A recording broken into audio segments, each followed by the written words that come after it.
So ఎప్పట్లాగే మన కలియుగ దైవం వెంకటేశ్వర స్వామి దర్శనం చేసుకొని ఆశీస్సులు తీసుకొని వెళ్తున్నాను. అండ్ ఈరోజు అందరూ కూడా రావటం మీరు అందరూ గమనిస్తున్నారు. అండ్ June 4th రిజల్ట్స్ వస్తున్నాయి కాబట్టి ప్రజలు మీడియా అంతా కూడా చాలా ఆతృతగా ఎదురు చూస్తుంది. ఎవరికి కావాల్సిన స్టోరీలు వాళ్ళు వండుతున్నారు అనేది మనం గమనిస్తూనే ఉన్నాం. నిన్ననే ఎగ్జిట్ పోల్స్ కూడా రావటం జరిగింది.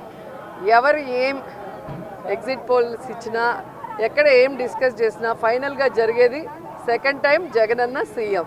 ఎందుకంటే ఈ రాష్ట్ర ప్రజలు సంక్షేమానికి అభివృద్ధికి పట్టం కట్టడానికి రెడీగా ఉన్నారు. కాబట్టే మహిళలు ముసలి వాళ్ళు పెద్ద ఎత్తున రాత్రి 9 అయినా కూడా ఎదురు చూసి ఓటింగ్ వేసి వెళ్ళటం మనం అందరం కూడా గమనించాం.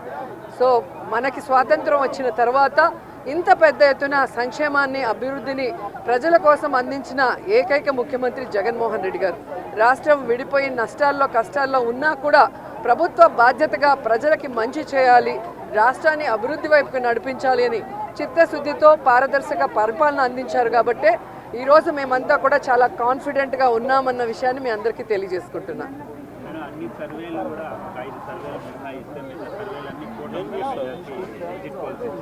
ఈరోజు కూటమి కొత్తగా పెట్టుకున్న కూటమి కాదు, ఆల్రెడీ 2014లో పెట్టుకుంది. అప్పుడైతే కొత్త కాంబినేషన్ కాబట్టి ప్రజలు ఎక్స్పెక్ట్ చేసి ఓట్లు వేశారు. కానీ 2014లో అక్కడ ఇక్కడ 2 చోట్ల కూడా కూటమి అధికారంలోకి వచ్చినా కూడా ఈ రాష్ట్రాన్ని సర్వనాశనం చేసింది. కానీ ఈ రాష్ట్రానికి ఇవ్వాల్సినది ఏమీ ఇవ్వలేదు, ఏమీ అభివృద్ధి చేయలేదు అన్నది ఈ రాష్ట్ర ప్రజలు గమనించారు. కాబట్టే ఈరోజు ఆ కూటమికి క్రేజ్ లేదు అనేది మీకు తెలుసు, మాకు తెలుసు.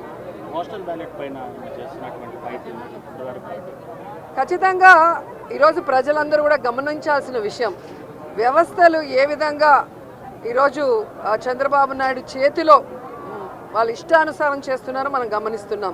ఆ విషయాల్ని ఇష్టానుసారం ఎలక్షన్స్ అప్పుడు మార్చేయటం, అలాగే కేసులు పెట్టించడం వైఎస్ఆర్సీపీ నాయకుల మీద. ఇప్పుడు దేశంలో ఎక్కడా లేనటువంటి విధంగా కొత్త కొత్త రూల్స్తో పోస్టల్ బ్యాలెట్ని ఏ విధంగా వాళ్ళకి అనుకూలంగా మార్చుకోవాలన్న ప్రయత్నం చేస్తున్నారో మనం గమనిస్తున్నాం. అదే చెప్తున్నా కదా, ఎవరెన్ని దొంగ ఆటలాడినా, ఎవరెన్ని వ్యవస్థలను మేనేజ్ చేసినా ప్రజల మనసులో ఉన్న జగన్ గారిని చంద్రబాబు నాయుడు కాదు కదా, ఆయన పుట్టించిన ఖర్జూరం నాయుడు కూడా మేనేజ్ చేసి మార్చలేడని కూడా ఈ సందర్భంగా తెలియజేసుకుంటున్నాను.